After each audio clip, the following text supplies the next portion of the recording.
வேந்த TV நேயர்கள் அனைவருக்கும் வணக்கம்.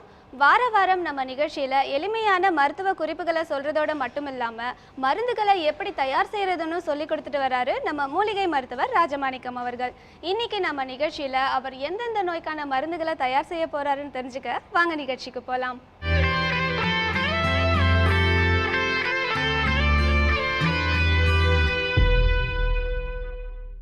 டெய்லி நம்ம குடிக்கிற தண்ணியில் பார்த்தீங்கன்னா நமக்கே தெரியாமல் உப்பு கலந்துருக்கு, அதாவது ரசாயன பொருட்கள்லாம் கலந்துருக்கு. அதனால் சின்னவங்கள்லேருந்து பெரியவங்க வரைக்கும் கிட்னியில் கல் இருக்கிற பிரச்சனை ரொம்பவே சர்வசாதாரணமாயிடுச்சு. அதனால் நம்ம ஹாஸ்பிட்டலுக்கு போனால் தேவையில்லாமல் செலவு தான் அதிகம். செலவே இல்லாமல் கிட்னியில் இருக்கிற கல்லை கரைக்கணுமா? இதோ அதுக்காக நம்ம வைத்தியர் வழி சொல்கிறாரு, கேளுங்க. வேந்தர் டிவி நேயர்களுக்கு காலை வணக்கம். நம்ம இன்றைக்கி பார்க்குற மூலிகை மருத்துவம் சிறுநீரகத்தில் இருக்க கல்லை வெளியேற்றுறதுக்கான மருத்துவம். சிறுநீரகத்தில் எப்படி கல் வருது? இன்றைக்கி பார்த்தீங்கன்னா எந்த ஒரு அரிசிலையும் கல்லே கிடையாது. முந்தி அரிசி கழுவும் போது நல்லா அந்த அரிசி எடுத்து போடுவாங்க, கல் கீழே இருக்கும். இன்றைக்கி எல்லா இயந்திரங்களும் அந்த கல்லை நீக்கி தான் கொடுக்குது. கல் நீக்கி இயந்திரங்கள்னு இருக்குது. அப்போ ஒரு கல் மண்ணு கூட வராது. ஆனால் இன்றைக்கி நிறைய பேருக்கு கல் இருக்குது. கல் இல்லாத ஆளே இல்லை. ஏன்னா இன்றைக்கி சாப்பிட்ற உணவில் அதிக அளவு உரங்கள் சேர்ந்துருக்கு. யூரியா, பொட்டாசு, டிஏபின்னு அந்த உரங்கள்லாம் சேர்ந்து அது அந்த கழிவுகள் நம்ம சாப்பிடும் பொழுது உள்ளே போய் அந்த கழிவுகள் உள்ளே தங்கி அது பூரா கல்லாக மாறுது. அந்த கல் கருப்பு நிறமாக இருக்குது. இன்றைக்கி இருக்கிற கறிக்கோழி கறியை அதிகமாக சாப்பிட்றவங்களுக்கு ரொம்ப சீக்கிரமாக கல் உற்பத்தி ஆகுது. முட்டை சாப்பிட்றவங்களுக்கு அதை விட வேகமாக கல் உற்பத்தி ஆகுது. இந்த காலிஃப்ளவரு, முட்டைக்கோசு இதை சாப்பிட்றவங்களுக்கு கல் ரொம்ப வேகமாக கல் உற்பத்தி ஆகுது. இப்போ அவங்க ஒரு மாதத்துக்கு ஒரு முறை கல் எடுத்துக்கிட்டே இருக்காங்க. ஒரு மாதத்துக்கு ஒரு முறை 60,000 70,000 வச்சு இன்றைக்கி அதை ஓட்டை போட்டு அதை ஒளி சேர்க்கை மூலயமா உடைக்கிறேன்றாங்க. இந்த ஒளி சேர்க்கையில் உடைக்கும் பொழுது நடுவில் இருக்கிற சதைகளும் உடைஞ்சு தானே போகும். கல் உள்ளே இருக்கிற கல் உடையும் போது நடுவில் இருக்கிற சதை என்ன ஆகும்? ஒன்றும் ஆகாதுங்களா? அதுவும் கெட்டு தான் போகும். அப்போது ஒரு பக்கத்தில் எடுக்கிறதுக்கு இன்னொரு பக்கம் நோய் வந்துக்கிட்டு தான் இருக்கும். இதை எடுக்க வந்துக்கிட்டு தான் இருக்கும். நீங்கள் சாப்பிட்ற சாப்பாடை கண்டிப்பாக மாற்றி ஆகணும். உணவு முறைகளை மாற்றணும். இன்றைக்கி இயற்கை முறையில் விளைவிக்கப்பட்ட அரிசிகள் கிடைக்குது, சிறுதானியங்கள் கிடைக்குது. இதை சாப்பிட்டு வந்தீங்கன்னா கல் உற்பத்தி ஆகிறது கட்டுப்படும். மாமிச உணவுகளை குறைக்கணும். முதல்ல மாதிரி நிறைய சாப்பிட்றவங்க 3 வேளையும் இன்றைக்கி மாமிச உணவு சாப்பிட்டு அடிக்கடி கல் வந்துடுதுன்றாங்க. இன்றைக்கி பார்த்தீங்கன்னா வெளிநாட்டில் எல்லாருமே சுத்திகரிப்பு செய்யப்பட்ட தண்ணியை தான் குடிக்கிறாங்க. எல்லாருக்குமே கல் இருக்குது. ஏன் இருக்குது? அந்த தண்ணியிலேயே உப்புத்தன்மை அதிகமாக இருக்குது. ஏன்னா இன்றைக்கி பூமி கீழே பார்த்தீங்கன்னா எல்லாமே சவர் அடிச்சிருச்சு. நல்ல தண்ணியே கிடையாது. எல்லா தண்ணியிலையும் உப்பு கலந்துருச்சு. சாதாரணமாக இன்றைக்கி யூரியா போடும்போது அந்த யூரியா 3 கிலோமீட்டர் பூமி கீழே போயிடுது. அப்போ எல்லா இடத்துலையும் தண்ணி சவர் அடிச்சிருது. எல்லா தண்ணியும் கெட்டு போயிடுது. அதனால் இயற்கை விவசாயம் செய்கிற இடத்துல மண்புழுக்கள் இருக்கும். அங்கே அதுங்களே சுத்தம் செஞ்சிடும். தேவையில்லாத உப்புக்களை நம்ம செடிகளை இயற்கையே சரி பண்ணிடும். அதை நம்ம சாப்பிட்டோம்னா எந்த ஒரு சிறுநீரக கல்லும் உற்பத்தி ஆகாது. கல் உற்பத்தி ஆகுது எப்படி உங்களுக்கு தெரியும்? சாதாரணமாக ஸ்கேன் பண்ணுறாங்க. இன்றைக்கி எல்லாத்தையும் ஸ்கேன் பண்ணி பார்த்து தான் சொல்கிறாங்க. ஒன்றுமே வேணாம். இடுப்பு வலி இப்படி இடுப்பில் கை வச்சு நின்னாங்கனாலே அவங்களுக்கு உள்ள கல் இருக்குதுன்னு அர்த்தம். இடுப்பு வலி வந்துருச்சுனாலே கல் உற்பத்தி ஆயிடுச்சுன்னு அர்த்தம். அப்போ இடுப்பு வலி, அடி வயிற்று வலி, சிறுநீர் கழிக்கும்போது எரிச்சல் இதெல்லாம் வந்துச்சுன்னா சிறுநீரக பையில் கல் உற்பத்தி ஆகிடும். அதனுடைய அழுக்குகள் படிவமாயிரும். ஆத்திரத்தை அடக்குனாலும் மூத்திரத்தை அடக்கக்கூடாதுன்னு அன்றைக்கி சொன்னாங்க. ஏன் சொன்னாங்கன்னா அடக்கி வைக்க அந்த சிறுநீரில் இருக்கிற உப்புக்கள் கீழே படிஞ்சு கல்லாக மாறிடும். அதனால் சிறுநீர் வந்துருச்சுன்னா உடனே போய் வெளியே சிறுநீர் கழிச்சிருங்க, அதுதான் நல்லது. சிறுநீர் கழிக்காமல் இருந்தால் அந்த படிவங்கள் கல்லாக மாறி சிறுநீர் பாதையை முழுவதும் அடைக்க ஆரம்பிச்சிடும். அடைச்சி கல்லாக உற்பத்தி ஆகும். இந்த கல்லை உடைக்கிறதுக்கு எத்தனையோ மருத்துவம் இருக்குது. அதில் ஒரு சிறந்த மருத்துவம், விரும்பி சாப்பிட்ற மருத்துவம், எல்லாரும் சாப்பிட்ற மாதிரி ஒரு மருத்துவத்தை நம்ம இப்போ செய்கிறோம். இதில் பன்னீர் திராட்சை. சாதா திராட்சை எத்தனையோ வகை இருக்குது. விதையில்லா திராட்சை. விதையில்லா பொருள்கள் எல்லாமே குப்பையில் தான் போடணும். விதையில்லா பொருள்கள் சாப்பிட்டு உங்களுக்கு விதை இல்லாமல் போயிடுவீங்க. விதைனா அதுக்கு அடுத்து உங்களுக்கு வாரிசே இல்லாமல் போயிடும். விதையில்லா திராட்சைகள் நீங்கள் இன்றைக்கி கடையில் போய் பார்த்தீங்கன்னா இதை பொட்டியில் கீழே போட்டிருக்கான். விதையில்லா திராட்சைக்கு மேலே வச்சுருக்கான். எதை மேலே வைக்கணும் எதை கீழே வைக்கணும்னு தெரியாமல் இருக்குது. ஆனால் மக்கள் விரும்பி சாப்பிட்றது போய் சாப்பிட்டதுமே விதை இல்லாமல் திங்கணுமா? விதை இல்லாமல் திண்டானாவும் நம்ம குழந்தை இல்லாமல் போயிடும். பின்னாடி வாரிசே இல்லாமல் போயிடும். விதையில்லா பொருள்களை சாப்பிட்டா. வாரிசு வேணும்னா விதையுள்ள பொருள்களை தான் சாப்பிட்ணும். அப்போ இந்த பன்னீர் திராட்சையில் விதையுள்ள திராட்சை இருக்குது. இதில் அதிக அளவு மருந்து பயன்படுத்த மாட்டாங்க. அப்படியே பயன்படுத்தினாலும் அதை சுத்தம் பண்ணுற விதத்தை இப்போ நம்ம காட்டுவோம். இந்த பன்னீர் திராட்சையை பயன்படுத்தணும். இந்த பன்னீர் திராட்சையை சாப்பிட்டு வந்தோம்னா ரத்தம் சுத்திகரிப்பாகும், சிறுநீரகம் சுத்தமாகும், சிறுநீரக பை சுத்தமாகும்.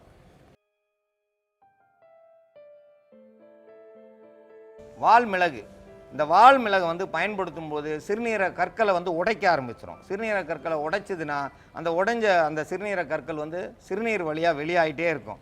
அப்போ வந்து இன்னைக்கு சாப்பிட்டோம்னா நாளை காலையில் கல் வெளியாகும். இதை தொடர்ச்சியாக சாப்பிட்டோம்னா கல் பெரிய கல்லாக இருந்தால் ஒரு வாரம் ஆகும். சின்ன கல்கள் மணல் போல் இருக்க கல்லெல்லாம் சிறுநீரத்து வழியாக வெளியாகிட்டே இருக்கும். அவங்களுக்கு வலி அன்னைக்கே வலி சரியாகும். பெண்களுக்கு இடுப்பு வலியாக இதை சாப்பிட்டிங்கன்னா இடுப்பு வலி சரியாகும். ஏன்னா சிறுநீரகத்தில் கழிவுகள் அழுக்குகள் தங்கினா தான் இடுப்பு வலியே வரும். இன்றைக்கி இடுப்பு வலி வந்துச்சுன்னா இடுப்பில் போனதுமே உங்களுக்கு 5வது எலும்பு 6வது எலும்பு கெட்டு போச்சு, அந்த 2 எலும்பை பிடிங்கிட்டு வேறு எலும்பை மாட்டி விட்டுருவாங்க. அதோட சரி அவங்க வேலை முடிஞ்சு. அவங்க வந்து தள்ளு வண்டியில் வச்சுட்டு தான் தள்ளிட்டு போகணும், அந்த நிலைக்கு போயிடும். அதெல்லாம் கிடையாது. இடுப்பு வலி வந்துச்சா சிறுநீரகத்தை சுத்தம் செஞ்சால் இடுப்பு வலி சரியாயிடும். சிறுநீரகம் சுத்தம் செய்கிறதுக்கு இந்த வால் மிளகை பயன்படுத்துங்க.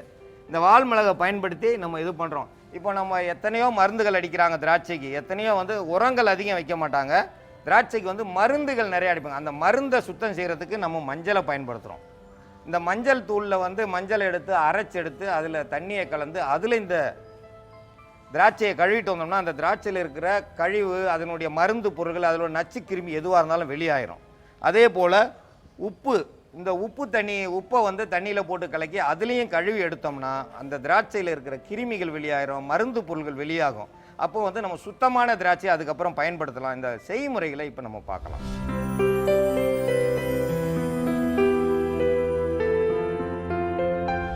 முதல்ல இந்த திராட்சை பழத்தில் உள்ள அந்த ரசாயனம் கலந்த மருந்து அடிச்சிருக்கிற அந்த மருந்தை வந்து கழுவுறதுக்கு உப்புத்தூளில் உப்பு 1/2 ஸ்பூன் போட்டு ஒரு 100 மில்லி தண்ணியை ஊற்றி அந்த பழத்தை கழுவி சுத்தப்படுத்தணும். இந்த உப்பை நல்லா கரைய வரைக்கும் நல்லா தண்ணியில் கரைச்சி எடுத்துட்டு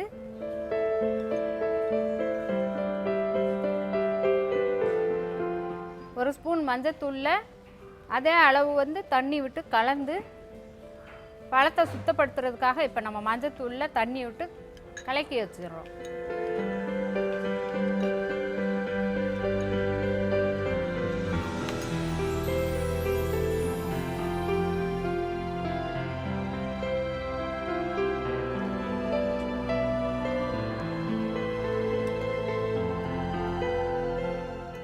இப்படி 2 பவுலில் வந்து கலக்கி வச்சுக்கிறணும். இது உப்பு தண்ணி, இது வந்து மஞ்சள் தூள் கலந்த தண்ணி. இதில் இப்போ திராட்சை பழத்தை நம்ம மருந்து தயாரிக்க பயன்படுத்த தேவையான அளவுக்கு பழத்தை எடுத்து இதில் சுத்தப்படுத்தணும்.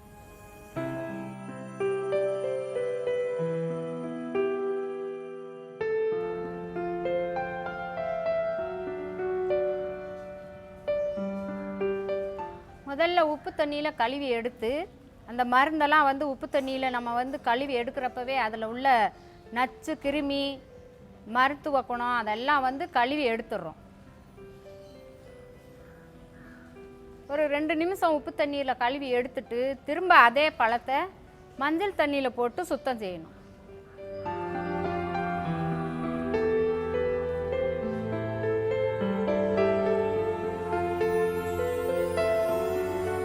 இப்படி கழுவி எடுத்த பழங்களை நம்ம அந்த காம்பு இல்லாமல் சுத்தமாக பழத்தை எல்லாம் பிச்சு போட்டு இப்போ வந்து கூழாக அடித்து நம்ம மருந்து தயாரிக்க போகிறோம். இப்போ நம்ம அந்த சுத்தப்படுத்தின பழத்தை இப்படி கூழாக அடித்து வச்சுருக்குறோம். இந்த கூழோட சேர்ந்து இப்போ வால் மிளகு தூளுனுடைய அளவை வந்து கரெக்டான முறையில் வந்து நீங்கள் வந்து கலக்கணும். 10 மிளகு போதுமானது.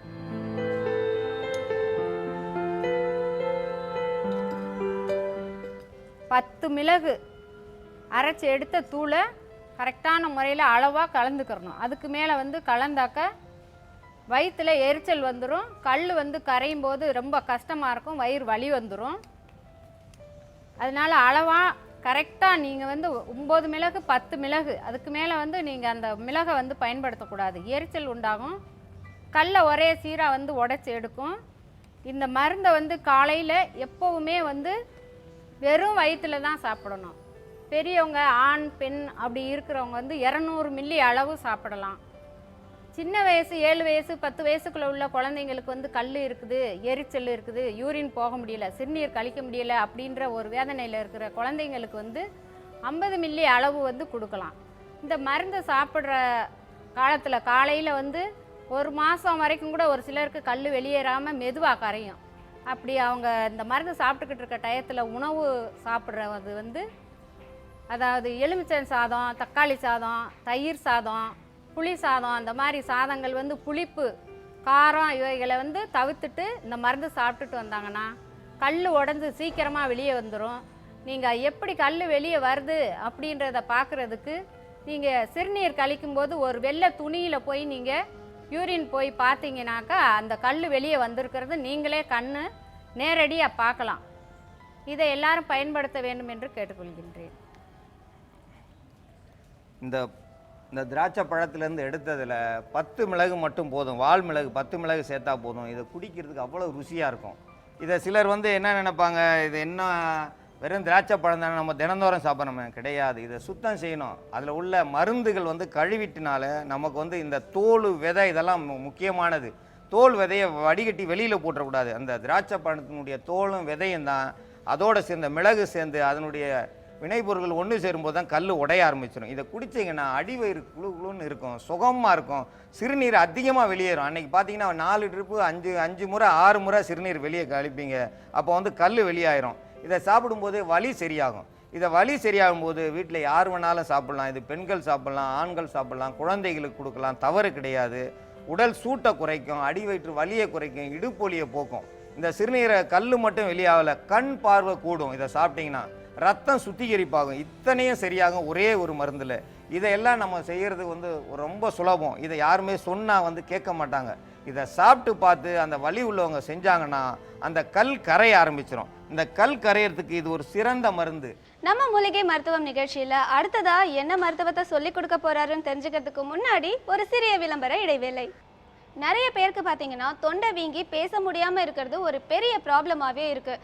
இதுக்கு ஹாஸ்பிட்டலுக்கெல்லாம் போய் அலையெல்லாம் வேண்டாங்க, இருக்கவே இருக்குது நம்ம மூலிகை மருத்துவம். ஸோ இன்னைக்கு நம்ம வைத்தியர் இதுக்காக என்ன மருத்துவத்தை சொல்லி கொடுக்குறாருன்னு தெரிஞ்சுக்கலாம் வாங்க.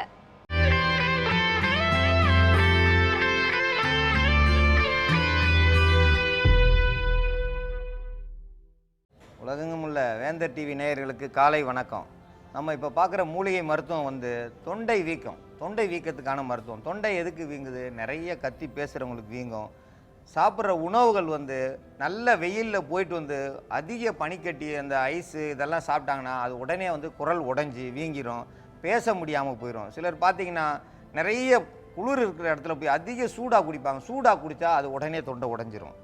எங்கே எது இருக்குது, வெயில் அடிக்கிற இடத்துல கொஞ்சம் இதமான இதில் சாப்பிடணும், சூட்டில் சாப்பிட்ணும். அதிக அளவு சூடு இல்லாமல், குளிர்ச்சி அதிக அளவு குளிர்ச்சி இல்லாமல் சாதாரணமாக ஒரு ஐஸ் கட்டியை கொண்டு போய் ஒரு டம்ளரில் போடுங்க. போட்டு அரை மணி நேரம் போட்டு அந்த ஐஸ் கட்டி எடுத்துகிட்டு அதில் சுடு தண்ணியை ஊற்றினா உடனே உடஞ்சிரும். கண்ணாடி டம்ளர் உடனே உடையும். ஏன் உடையுது? அந்த பனிக்கட்டியினுடைய குளிர்ச்சியை வாங்கி வச்சுருந்து அது இறுகி போயிருக்கும். அதிக சூடு இல்லை, சுடு தண்ணி ஊற்றினுமே டப்புன்னு உடையும்.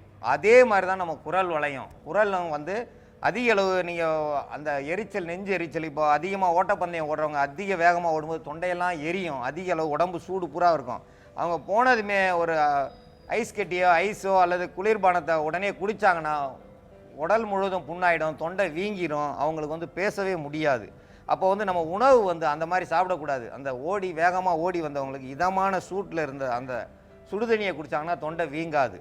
அதே மாதிரி பனிமலையில் போயிட்டு அவங்க வந்து இதமான குளிர்ச்சியில் இருக்கிற அந்த குளிர் தண்ணியை குடித்தா போதும். அதிக சூடாக இருக்கிறத குடித்தாலும் அங்கே தொண்டை உடஞ்சிரும். ரெண்டும் ஒன்று தான். அதனால் எங்கேயுமே நம்ம எது இருக்கோ அந்த இடத்துல கவனம் தேவை. அதிக அளவு உணவு சாப்பிடுவாங்க, சாப்பிடும்போது வயிறு எரிஞ்சிக்கிட்டே இருக்கும். சிலருக்கு பார்த்திங்கன்னா வெளியே போகாமல் இருக்கும், அதிக அளவு காரம் தன்மை சாப்பிடுவாங்க. அவங்களுக்கு ஏப்பம் வரும்போது தொண்டை முழுவதும் புண்ணாயிடும். ஏன்னா மலச்சிக்கல் இருந்தாலே ஏப்பம் வரதான் செய்யும். மலம் சிக்கல் இல்லாமல் இருந்தால் சரியாகும். அப்போது மலத்தை வெளியேற்றிடணும், குடல் சுத்தமாக்கணும். குடல் சுத்தமானால் தான் நல்லது. சிலர் சாப்பிடும்பொழுது பார்த்திங்கன்னா முதல்ல சப்பாத்தியை ஒரு 4 சாப்பிடுவாங்க, அதுக்கப்புறம் பார்த்திங்கன்னா கொஞ்சம் சோறு சாப்பிடுவாங்க. அது வந்து பெரிய தவறு.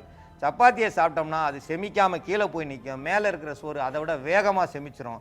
வேகமாக செமிச்சதால் கீழே போக முடியாமல் மேலேயும் கீழேயும் அந்த சோறு போகிறதால அந்த அமிலத்தன்மையானது தொண்டைக்கு வரும்போது தொண்டை முழுவதும் புண்ணாகி எரிச்சலாகி தொண்டை எல்லாம் வீங்க ஆரம்பிச்சிடும். அதனால் முதல்ல சீக்கிரம் செமிக்கிற உணவு சாப்பிட்ணும். 2வது தான் கடினமான உணவை சாப்பிட்ணும். இந்த உணவு முறைகள் வந்து நிறைய பேர் தவறு செய்கிறாங்க. சில பேர் சாப்பிடும்பொழுது ஒரு தோசையை சாப்பிடுவாங்க, உட்காந்துருப்பாங்க, அடுத்து ஒரு தோசை சுட்டுட்டு வர வரைக்கும் உட்காந்துருப்பாங்க. நீங்கள் 10 தோசை கூட சாப்பிடுங்க, மொத்தமாக அடுக்கி வச்சு சாப்பிட்டு பாருங்கள், 10 தோசை சாப்பிட முடியும். சுட்டுட்டு வந்து கொடுத்தாங்கன்னா ஒரு தோசை 1.5 தோசைக்கு மேலே சாப்பிடவே முடியாது. ஏன்னா அது உடனே செமிக்கும். செமிச்சதுக்கு மேலே 2வது போடும்போது செமிக்கவே முடியாது, வயிறு நிறைஞ்சிடும். கடையில் போய் சாப்பிட்டா 1.5 தோசை சாப்பிடுவோம், வீட்டில் சாப்பிட்டா 12 தோசை சாப்பிடுவோம். அப்போ வந்து நமக்கு வந்து உடல் சத்து வேணும்னா நிறைய சாப்பிட்டு தான் ஆகணும். 32 கவாலம் சாப்பிடணும். 32 கவாலம் சாப்பிட்டா தான் உடலில் எந்த நோயுமே வராது. 32 கவாலத்துக்கு குறையா சாப்பிட்டா எல்லா நோயுமே வரும். இப்போ தொண்டை வீக்கத்துக்கு நம்ம பார்க்குறோம்னா, சாப்பாடு சரியில்லாத சாப்பாடு சாப்பிட்டோம்னா அந்த எரிஞ்சு எரிஞ்சு தொண்டை வீங்கும். அந்த தொண்டை வீக்கத்தை சரி செய்கிறதுக்கான மருந்தில் முதல்ல வந்து கொத்தமல்லி இலை. நம்ம வீட்டில் தினமும் கொத்தமல்லியை பயன்படுத்துகிறோம். இந்த கொத்தமல்லி சட்னியை தினமும் சாப்பிட்டோம்னா தொண்டைக்கு உள்ள இதமாக இருக்கும். தொண்டையில் எந்த ஒரு சிக்கலும் இருக்காது. தொண்டையில் இருக்க புண்கள் ஆற ஆரம்பிச்சிடும். குடலில் உள்ள புண்கள் ஆறும். இந்த கொத்தமல்லி யாரும் பயன்படுத்துகிறோம், தினந்தோறும் பயன்படுத்துகிறோம். அதுவும் மீறி நமக்கு தொண்டையில் புண் இருக்கா, அதுக்கப்புறம் கொய்யா இலை. கொய்யா வந்து யாருமே கொய்யா இலையை பயன்படுத்துறது கிடையாது. கொய்யா பிஞ்சை சாப்பிட்றாங்க, வெட்டி போட்டு அதில் மிளகா பொடியை போட்டு சாப்பிட்றாங்க, கொய்யா பழத்தை சாப்பிட்றாங்க. கொய்யா இலையை வந்து நம்ம பயன்படுத்தணும். நம்ம கிராமப்புறங்களில் இருக்கிறவங்க காட்டு வழியில் இருக்கும்போது டீ போடணும் அப்படின்னா எதையும் போய் தாங்க, அங்கே தேயிலை இருக்காது, கொய்யா இலை தான் இருக்குது. 4 கொய்யா இலையை பிடுங்குவோம், கொஞ்சம் கொத்தமல்லி விதை இருந்தாலும் சரி, கொத்தமல்லி இலை இருந்தாலும் சரி, அது கூட கொஞ்சம் பனை வெல்லத்தை போட்டு அப்படியே டீ குடிப்போம். அது குடித்தாலே தொண்டை சுகமாக இருக்கும். சர்க்கரை நோயை கட்டுப்படுத்தும். கொய்யா இலையில் நீங்கள் டீ போட்டு குடிச்சிங்கன்னா சர்க்கரை நோயே இருக்காது. இதனுடைய தோற்புத்தன்மை சர்க்கரையை கட்டுப்படுத்தும். அத்தி இலை. இந்த அத்தி இலை வந்து நீங்கள் வந்து காய்ச்சி குடிச்சிட்டு வந்தோம்னா தொண்டையில் இருக்கிற புண்கள் ஆறும், தொண்டை வீக்கம் கண்டிப்பாக வற்றும். அத்திக்காயை இடித்து சாப்பிட்டு அதோட வெல்லம் சேர்த்து சாப்பிட்டா தொண்டை வீக்கம் உடனே குறைய ஆரம்பிச்சிடும். அத்தி இலையை வந்து நீங்கள் காய்ச்சி சாப்பிட்டாலும் அந்த அளவுக்கு தான் நல்லதை செய்யக்கூடியது. தொண்டையில் எந்த பகுதி கெட்டு போயிருந்தாலும் நமக்கு வந்து தொண்டையை சுருங்க செய்யணும்னா அத்தி இலை வந்து ரொம்ப முக்கியமாக பயன்படும். அதோடு சேர்த்து நம்ம மிளகு, சாதாரண குறுமிளகுன்னு சொல்லுவோம், இந்த மிளகை வந்து பயன்படுத்துகிறோம். இந்த மிளகை பயன்படுத்தும் பொழுது தொண்டையில் அந்த ஈரத்தன்மை சரியாகும். சிலருக்கு பார்த்தீங்கன்னா மூக்கொழுகிட்டே இருக்கும், ஆனால் அந்த மூக்கொழுது நிற்காது. இந்த மிளகு எடுத்து 4 எடுத்து வாயில் போட்டு ஒரு 5 நிமிஷம் வாயை முடிக்கும், மூக்கொழுது உடனே நிற்கும். அப்போ வந்து தொண்டை பகுதியை சரி செஞ்சால் தான் அந்த மூக்கொழுது நிற்கும். தொண்டை பகுதியை சரி செய்யலைன்னா காரிக்கிட்டே இருப்பாங்க, அவங்களால பேச முடியாது, தொடர்ச்சியாக பேச முடியாது. மேடை பேச்சாளர்கள் வந்து சுத்தமாக அவங்களுக்கு தொண்டை கெட்டு போயிடும். அவங்களுக்கு பார்த்தீங்கன்னா கசுபுசுன்னு தான் பேசுவாங்க, ஏன்னா பேசி பேசி தொண்டை கட்டிச்சுன்னுவாங்க. நாங்கள் வருஷக்கணக்கில் பேசிக்கிட்டு இருக்கோம். ஏன் தொண்டை இல்லைன்னா தொண்டைக்கு சரி பண்ணக்கூடிய மருந்துகளை அப்பப்போ சாப்பிட்ருவோம். நாங்கள் செய்கிற மருத்துவம் உங்களுக்கு சொல்லி கொடுத்துட்டு நாங்களே குடிச்சிட்டு போகிறோம்னா அந்த தொண்டையை சரி செய்கிறதுக்கு தான் குடிச்சிட்டு போகிறோம். இந்த மிளகு வந்து தொண்டையை சரி செய்யக்கூடியது. இது அளவாக தான் போடணும், அளவுக்கு மிஞ்சினா அமிர்தமும் நஞ்சு. திப்பிலி. இந்த திப்பிலியானது என்ன செய்யும்னா இதில் நமனமன் இருக்கும், தொண்டையெல்லாம் அரிக்கிற மாதிரி இருக்கும். திப்பிலி வந்து குடல் பகுதியை சுத்தம் பண்ணும், நமக்கு இரைப்பையை சுத்தம் பண்ணும், ரத்தத்தை சுத்தம் பண்ணும். இது எல்லா பகுதியில் உள்ள அழுக்குகளை வெளியேற்றும், புண்கள் மேலே இருக்க அழுக்குகளை வெளியேற்றும், தேவையில்லாத கசடுகளை வெளியேற்றும். அப்போ வந்து தொண்டை சுத்தமாகும். தொண்டை சுத்தமாகும் போது வீக்கம் குறைஞ்சி குரல் வளம் கூடும். குரல் வளம் கூடணும்னா கண்டிப்பாக திப்பிலியை பயன்படுத்தியே ஆகணும். சுக்கை நம்ம பயன்படுத்தணும். சாதாரணமாக கொத்தமல்லி டீ போடுறாங்கன்னா கொஞ்சம் சுக்கு, கொத்தமல்லி விதை, கொஞ்சம் பனை வெல்லம் போட்டு சுக்குமல்லி குடிக்கிறோம். அதில் சுக்கு சேர்த்தோம்னாலே நமக்கு வந்து நிறைய நன்மையை செய்யும். இதனுடைய காரத்தன்மை தொண்டையை சரி செய்யும், குடலை சரி செய்யும், குடலில் இருக்கிற கிருமிகளை வெளியேற்றும். நம்ம சொல்லுவாங்க சுக்கு சாப்பிட சாப்பிட நம்ம உடம்பு வந்து இறுகச் செய்யும், தேவையில்லாத கொழுப்புக்கள் கரையும். தொண்டை பகுதியில் கொழுப்பு அடைச்சிருக்கும். சில பேருக்கு பார்த்தீங்கன்னா இந்த பக்கம்லாம் கண்ணை வீங்கி போயிருக்கு. இந்த கண்ணங்களை கரைக்கணும்னா சுக்கு சாப்பிட்ணும், மிளகை சாப்பிட்ணும். இதெல்லாம் சேர்த்து நம்ம கஷாயமாக குடிக்கிறதுக்கு, இதனுடைய சுவையை கூட்டுறதுக்கு பனை வெல்லம். சுவையை கூட்டுறதுக்கு பனை வெல்லம். ஏன் பனை வெல்லத்தையே சேர்க்குறோம்னா சர்க்கரை நோயாளிகள் இன்றைக்கி 100க்கு 99 பேர் இருக்காங்க. சர்க்கரை நோயாளிகளுக்கு வந்து சரி செய்யணும்னா இந்த பனை வெல்லத்தை சேர்க்கணும். பனை வெல்லத்தை சேர்த்தோம்னா எந்த ஒரு சர்க்கரை நோயாளிக்கும் பயப்பட தேவையில்லை. சர்க்கரை நோய் இதை எதுவும் பண்ணாது. ஒரு கட்டி அப்படியே சாப்பிட்டாலும் சர்க்கரை ஏறாது. சர்க்கரை நோயாளிகள் பயப்படாமல் பனை வெல்லத்தை சாப்பிடலாம். பனை வெல்லத்தை நம்ம போட்டு தேவைக்கேற்ப குடிச்சிட்டு வந்தோம்னா தொண்டை வீக்கம் சரியாகும், தொண்டைக்கு இதமாக இருக்கும். எந்த ஒரு மருந்தையும் மருந்தாக சாப்பிடாமல் நம்ம சாப்பிட்ற தேநீர் மாதிரி குடிச்சிட்டு வந்தோம்னா தொண்டை கட்டுப்படும். இந்த தொண்டை வீக்கத்தை சரி செய்கிறதுக்கான மருத்துவத்தை இப்போ பார்க்கலாம்.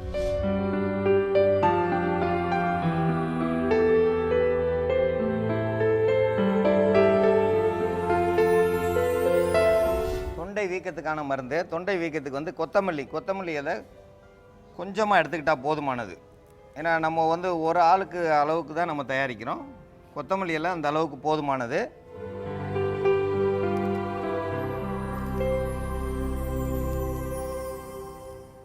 கொய்யா இலை. கொய்யா இலை 2, அதை வந்து நரம்பு இல்லாமல் இப்படி எடுத்துட்டு மெல்லிசா பிச்சு போட்டுடலாம். அதே மாதிரி அத்தி இலை.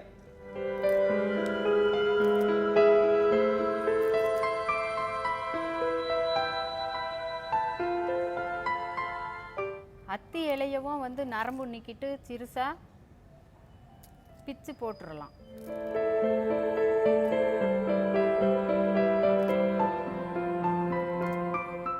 குறைஞ்சது 200 மில்லி தண்ணி கலக்கணும். இப்போ 200 மில்லி தண்ணியில் நம்ம இந்த மருந்து கஷாயத்தை காய்ச்சி எடுக்க போகிறோம்.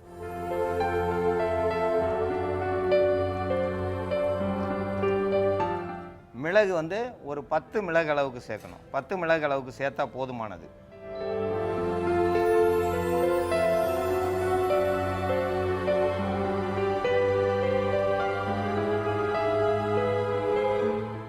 திப்பிலி வந்து ஒரு 1/2 கிராம் அளவுக்கு எடுத்துக்கணும். திப்பிலி வந்து நல்லா அரைச்சி எடுத்து வச்சுருக்கோம். அதை வந்து தூளாக பண்ணியிருக்கோம். இதில் வந்து 1/2 கிராம் அளவுக்கு சேர்த்தா போதுமானது.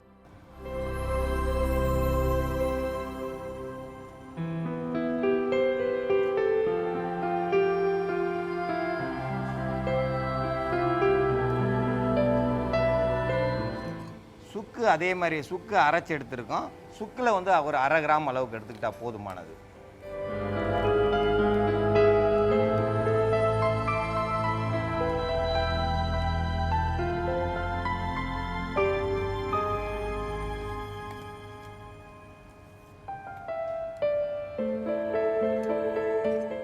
பனை வெல்லம் தேவைக்கேற்ப நம்ம ருசிக்கு ஏற்ப சேர்த்துக்கிட்டா போதும். அதிகமாக சேர்க்க வேண்டியதில்லை, அளவாக சேர்த்துக்கிட்டா போதும்.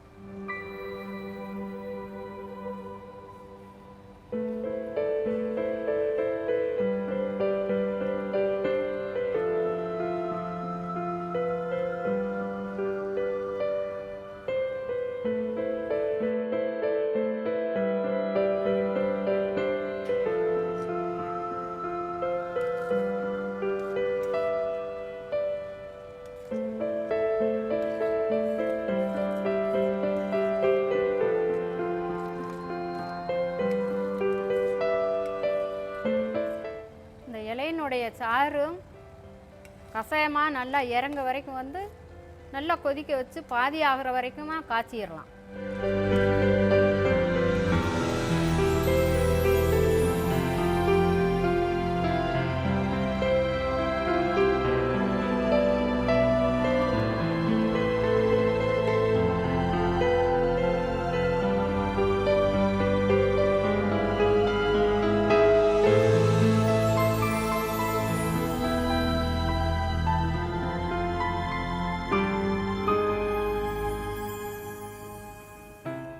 காய்ச்சி எடுத்த கஷாயம் அது.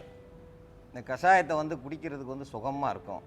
டீ போட்டு குடிச்சிங்கன்னா அது ஒரு ருசியாக இருக்கும். இது வந்து வேற ஒரு ருசியாக இருக்கும். இதை வந்து நாங்கள் காட்டு வழிகளில் போகும்போது இதை வந்து போகும்போதே கொய்யா இலை, 2 கொத்தமல்லி, 2 தும்ப இலை இதெல்லாம் சேர்த்து போட்டு டீ மாதிரி போட்டு குடிப்போம். இதை சாப்பிட்டோம்னா உடலில் வந்து எந்த ஒரு உபாதையும் இருக்காது. தொண்டை வீக்கம் வத்திரும். குரல்கள் வந்து எவ்வளவு எரிச்சல், நம்ம வெயிலில் போய் அலைஞ்சி தொண்டை எரிச்சல் இருந்தால் அந்த தொண்டை எரிச்சலை அடக்கும். தொண்டை கட்டு வந்து சரியாகும், வீக்கம் சரியாகும். இதுக்கு வந்து இதை நம்ம எப்போ வேணாலும் சாப்பிட்லாம். இது தினந்தோறும் ஒரு முறை சாப்பிட்டோம்னா தொண்டையில் எந்த பிரச்சனை இருந்தாலும் சரியாயிரும். தொண்டையில் உள்ள வீக்கங்கள் கரைஞ்சி குரல் வளம் கூடும். குரல் வளம்னா நீங்கள் பேசணும்னா தைரியமாக வந்து இதை குடிச்சிட்டு பேசும்போது குரல் வளம் அதிகரிக்கும். குரல் வளம் அதிகரிக்க நமக்கு தான் நல்ல பேச்சுத்திறன் அதிகமாக இருந்தாலே நல்லா பேசலாம். இல்லை சில பேருக்கு குரல் கெட்டு போயிருக்கும். அந்த குரல் கெட்டதை வந்து மீண்டும் வந்து வர வச்சிரும். இதை சாப்பிட்டு வந்தோம்னா சர்க்கரை நோய் கட்டுப்படும். நம்ம உடம்பு வந்து நல்லா இருக்கும், திடகாத்தியமாக இருக்கும், மலச்சிக்கல் இருக்காது, ரத்தம் வந்து சுத்திகரிப்பாகும். இந்த தொண்டையில் இருக்கிற புண்களும் குடலில் உள்ள புண்களும் கொஞ்சம் கொஞ்சமாக ஆற ஆரம்பிச்சிடும். இதை டீ மாதிரி நீங்கள் பயன்படுத்திட்டு வந்தீங்கன்னா தினந்தோறும் சர்க்கரை நோயே இருக்காது. இது நம்ம வந்து தொண்டையை பாதுகாக்கிறது மட்டும் இல்லை, உடலையும் சேர்த்து பாதுகாக்கும். இது சிறுவர்கள் பெரியவர்கள் யார் வேணாலும் சாப்பிட்லாம். இன்னைக்கு மூலிகை மருத்துவம் நிகழ்ச்சியில் நம்ம மருத்துவர் நமக்காக த்ரோட் பெயின், கிட்னி ப்ராப்ளம் இதுக்கான மருந்துகளை எப்படி தயார் செய்யறதுன்னு சொல்லி கொடுத்தாரு. இது கண்டிப்பாக உங்களுக்கு ரொம்பவே யூஸ்ஃபுல்லாக இருக்கும்னு நினைக்கிறேன். மீண்டும் அடுத்த வாரம் இதே நிகழ்ச்சியில் சந்திக்கிறேன். நன்றி, வணக்கம்.